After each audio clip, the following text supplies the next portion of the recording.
शादीशुदा लोगों को एक बड़ी सीख देने वाली कहानी। पत्नी ने न जाने क्या किया था कि पति ने उसे एक के बाद एक कई थप्पड़ जड़ दिए। हमेशा हर सिचुएशन को शांति से हैंडल करने वाली पत्नी भी इस बार इतनी आसान हो उठी कि उसने अपनी चप्पल ही निकाल कर पति की ओर दे फेंकी। चप्पल पति के बालों को छूते हुए निकल गई। ये किस्सा यहीं खत्म हो सकता था, मगर पति ने इसे अपनी मर्दानगी का विषय बना लिया और बात बद से बदतर होती चली गई। रिश्तेदारों ने भी आग में घी का काम किया। किसी ने कहा जो औरत अपने पति को चप्पल से मार सकती है वो ना ही तो वफादार हो सकती है और ना ही पवित्र और ना ही पतिव्रता। ऐसी औरत परिवार की ही नहीं पूरे समाज पर कलंक की तरह है। बीवी के पक्ष वाले कहाँ पीछे रहने वाले थे। किसी ने कहा 21वीं सदी में जो भी स्त्री के साथ मारपीट करते हैं उन्हें तो जेल भेज देना चाहिए। तो कोई कहता जरूर उसको कोई और पसंद आ गई होगी इसलिए पत्नी से मारपीट करने लगा है। बात कोर्ट तक पहुंच गई। दोनों पक्षों ने एक दूसरे के खिलाफ केस फाइल कर दिया। पति ने चरित्रहीन होने का तो पत्नी ने दहेज और शारीरिक उत्पीड़न का आरोप लगाया। 2 वर्षों से अधिक समय के लिए केस चला था। इन 2 वर्षों के दौरान दोनों पति पत्नी अलग अलग रह रहे थे। इन 2 वर्षों के दौरान दोनों पक्षों के समर्थकों की संख्या कम हो गई थी। पहले जहां दोनों पक्षों में समर्थकों का समूह होता था, अब गिने चुने लोग रह गए थे। पति और पत्नी दोनों की आर्थिक स्थिति भी इस समय के दौरान नीचे गिर चुकी थी।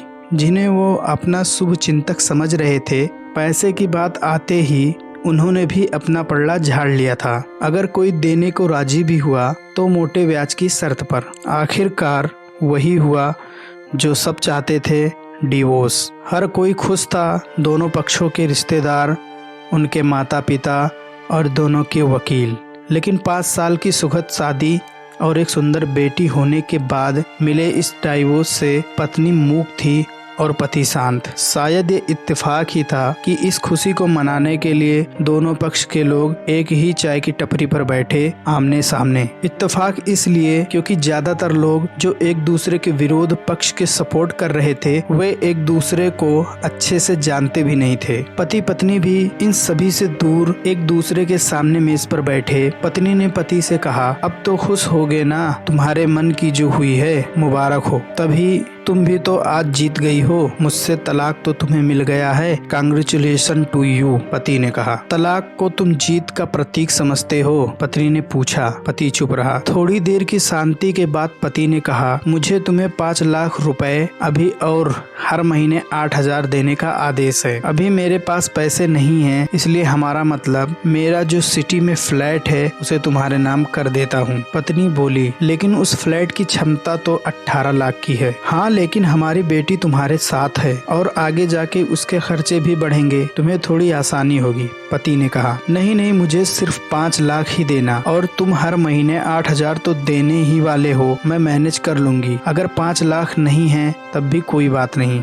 पत्नी बोली। दोनों फिर से शांत हो गए। पति सोचने लगा, कितनी भोली और समझदार है ये औरत, जो कुछ समय पहले तक मेरी पत्नी थी और अब अनजान। ये वही है जो कम से कम खर्चे में घर चलाती और पैसे बचाकर मेरे जन्मदिन और बर्थडे पर हमेशा मेरे लिए नए कपड़े खरीद लाती। कभी बीमार भी हो जाती तो पैसे बचाने के लिए मुझे मालूम न होने देती और घरेलू नुस्खों से अपना इलाज कर लेती। मगर घर में कोई और बीमार होता तो तुरंत डॉक्टर के पास लेकर जाती। मेरी हिम्मत मारी गई थी। मैं ही अपनी झूठी मर्दानगी के चक्कर में इतनी बड़ी गलती कर बैठा हूँ। पत्नी के दिमाग में भी उथल पुथल चल रही थी। अभी भी वैसा का वैसा ही है। पहले भी खुद से ज्यादा हमारे बारे में सोचता था और अब भी वही कर रहा है। ये वही आदमी है जो मुझे एक्सीडेंट से बचाने के लिए खुद मोटरसाइकिल के आगे कूद पड़ा था और अपनी उंगली तुड़वा बैठा था। पता नहीं कौन सी मनहूस घड़ी में झगड़ा कर बैठी। पति ने मौन तोड़ते हुए पूछा, अब तुम्हारे कमर का दर्द कैसा है? ज्यादा तकलीफ तो नहीं होती? पत्नी हल्का सा मुस्कुराई और बोली, अभी भी होता है, अब तो पेट में भी दर्द उठते हैं। वो तो होगा ही, तुम योगा या कसरत भी तो नहीं करती हो। वो तो होगा ही,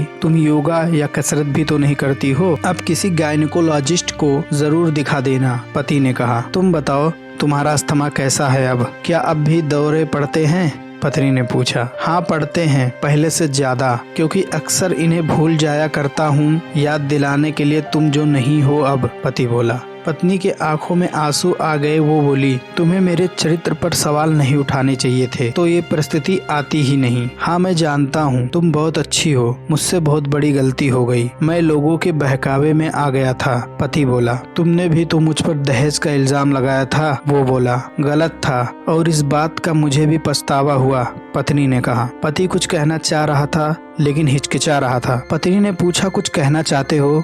वो बोला, क्या सब पहले जैसा नहीं हो सकता? क्या मतलब? पत्नी बोली, मतलब कि हम फिर से पहले की तरह पति पत्नी बनकर, सच्चे दोस्त बनकर नहीं रह सकते, पति बोला। पर ये डिवोर्स के पेपर दिखाते हुए पत्नी ने कहा। फाड़ देते हैं, पति ने अपने पास रखे डिवोर्स के पेपर फाड़ते हुए कहा। पत्नी ने भी अपने पास रखे पेपर फाड़ दिए। सभी हैरान थे, वकील, रिश्तेदार और माँ बाप। पति पत्नी दोनों एक दूसरे के हाथ में हाथ पकड़े अपने घर की तरफ चले गए। दोस्तों, ये कहानी हर उन पति पत्नी के लिए एक बड़ी सीख है जो छोटी छोटी बातों पर लड़ते हैं और इन झगड़ों को बड़ा बना के अलग होने का डिसीजन लेते हैं। प्यार और झगड़ा तो एक सिक्के के दो पहलू की तरह हैं, दोनों को स्वीकार करना होगा, तभी ये पवित्र रिश्ता उसकी मंजिल तक पहुंच पाएगा। दोस्तों, ये कहानी आपको कैसी लगी कमेंट बॉक्स में कमेंट करना ना भूलें और चैनल को लाइक और सब्सक्राइब जरूर कर दें।